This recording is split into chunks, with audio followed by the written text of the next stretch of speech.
Welcome back to Local Edition. I'm Brad Pomerance. Thank you so much for joining us again. Our guest is Tony Norman. Professor Norman teaches at UC-Riverside, and he has recently hit the presses with a very important study about vitamin D, which I have in front of me. A very important vitamin, no doubt. Talk to us about the vitamin D crisis. So the vitamin D crisis is a health topic. The question fundamentally is, how much vitamin D should each person get, from babies to kids to teenagers to young adults to people my age? But what I understand from your studies is that half the people in North America and Western Europe are vitamin D insufficient. They're deficient. Yes, and 2/3 of the rest of the world. Why? Because vitamin D is not available in very many food substances. And so there's another aspect about vitamin D the audience should appreciate. We all have a precursor in our skin of a derivative of cholesterol, and when that's exposed to sunlight or ultraviolet light, it produces vitamin D. And let's talk about that, because I remember when I was a kid, my dad, the pharmacist, would tell me, you get vitamin D from the sun. Now, the vitamin D is a huge benefit of the sun, but you also get sunburn and you get skin cancers. Right. And so nowadays, we are always hearing, put on that sunblock. But is that sunblock preventing us getting the vitamin D from the sun? Yes, it is. But there's a truce between vitamin D researchers and nutritionists like myself and dermatologists who are worried about melanomas and skin cancer, is that we agree that we won't necessarily try to obtain all the vitamin D from ultraviolet light or sunlight or suntan parlors, but that we'll obtain some by supplementation, like what was in the bottle. Okay, so let's talk about supplementation.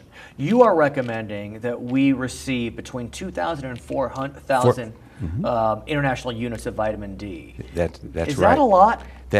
Well, it's a big number, but you know, it used to be when we went to Italy, there was 1,400 lira per dollar. There you have it. So don't be impressed or worried about the large number. These are not horse pills. I mean, it doesn't appear, if you can get this G, they're not that large, and so they're easily digestible. You can swallow them without much difficulty. Maybe you can see it right here. They're not that large. But that being said, I have to think there are ways to get vitamin D other than from supplements. What foods are rich in vitamin D? Well, the only natural ones are fish. Cod liver oil is a good example, or salmon.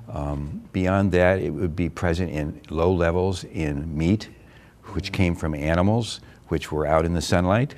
Oh, that's interesting. So that's how Mother Nature planned for all vitamins. But technically, vitamin D is not a vitamin, because the substance that's made from the sunlight doesn't actually produce the biological responses.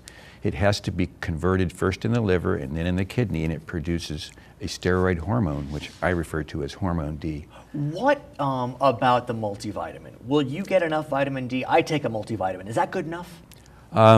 Depends on which version of the Which version of the multivitamin. So the Institute of Medicine Committee report that I'm sure some of the audience heard about was released 2 Tuesdays ago, and recommended that for kids and adults up to 70 should take 600 international units a day, and older people should take 800.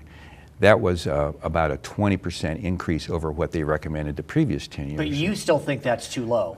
It's way too low. And Professor, if you're vitamin D deficient, what happens? Well, with respect to vitamin D and its hormone D working on calcium and bone, you get rickets or osteomalacia, but also hormone D works in the heart and cardiovascular system, blood pressure regulation, regulation of insulin secretion, participation in the immune system, protection against diseases, and muscle. Professor, thanks for joining us. Back to HLN.